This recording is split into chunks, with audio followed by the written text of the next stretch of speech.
साग त्यति नै मिसाउने अलिअलि बोडीमा नटिप्ने के भन्छ नि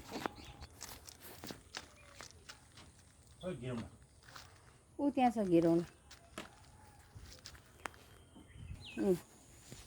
अहिले त हेर यहाँ बारीमा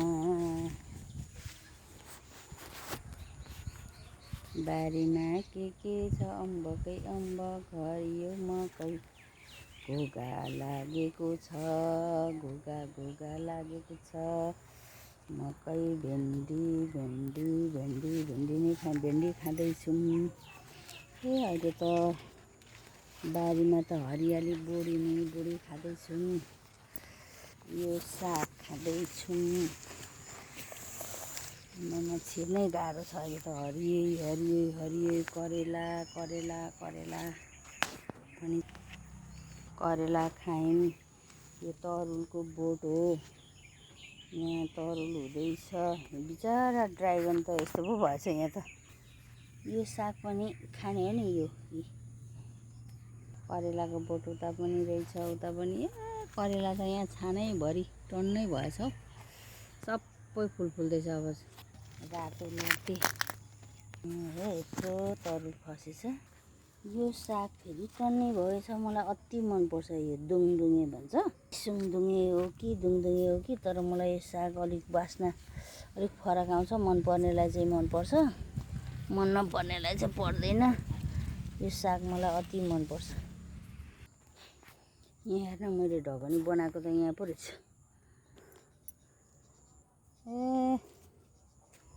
बारीभरि हरियो अहिले त ज्याप्पै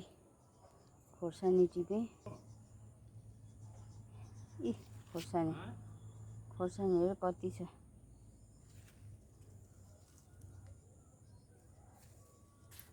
फर्सीको लहरा जाँदो रहेछ मुन्टा टिपेर खायौँ सिस्नु पनि छ यहाँ सिस्नु मेवा झरेछ पुचुङ्ग्री मेवा झरेछ हाम्रो त मेवाको बोट त कति लामो घरभन्दा माथि भइसक्यो तर सबै खाइसकियो छैन लहरालाई जानु नदिनु त्यहाँ यहाँ माथि काँक्रा हुँदैछ काँक्रा टन्नै चिचिला लागेछ फुल फुल्दैछ यसको बोट यहाँ छ आज भेन्डी टिपेको बोडी टिपेको भेन्डी कत्रो भएछ छ त मेवाको बिरुवा सारेर यसैलाई नै उदो अर्को छेउ लगाएर खाँदा हुन्छ त नि अथा घोचेर पातले त बिजाएर मार्दो रहेछ हौ अम्बक यहाँ पनि छ टन्नै यो साग कति पदेना कति बेलचन्डाको बिरुवा यत्रो सानो बोटमा डल्ले खोर्सानी गरेको देख्छिस् अघि कति टिपेर लगाएँ यहाँ पनि रहेछ यो पनि टिप्नु पर्यो यत्रो सानो बोटमा डल्ले खोर्सानी अचम्मै लाग्यो हो म त यो त काली गेडी होला पहिला भनेर वास्ता नगरे त हो त डल्ले खोर्सानी पो रहेछ बा यति भए हामीले पुगिहाल्यो अघि पनि टिपेको छु यहाँ पनि छ मेवाको बिरुवा यहाँ पनि छ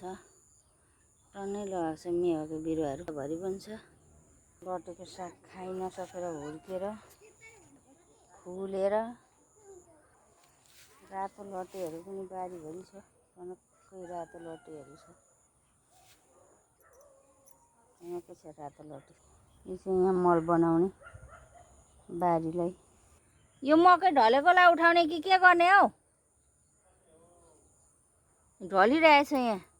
2-3 वटा हुन चाहिँ यो साग चाहिँ लटे टिप्दिन कतिवटा खानु हो यही साग खाने हो यो मलाई बेस्ट हो। यो साग धेरै पकाउनु पनि पर्दैन, पल्टङ पल्टङ बनायो भइहाल्छ। यसलाई फुल फुल्नुभन्दा अगाडि नै टिप्नुपर्ने हो खास चाहिँ। पदेना पनि खानु नसकेर यत्तिकै भएछ।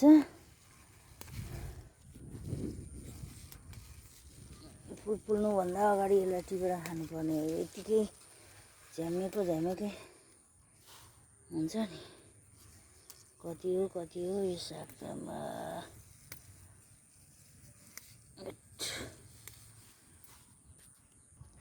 एउटा बाहिर भएको लट्टे टिप्नु पर्यो। एउटा बोटले काफी पुगिहाल्छ के को।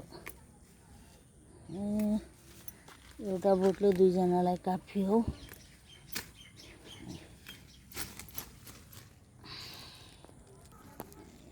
एउटा बोटले जति लट्टे काफी मुन्टा हुँदै रहेछ। अब अहिले होस् होइन पदेनाको घारी पदेनाको खान नसकेर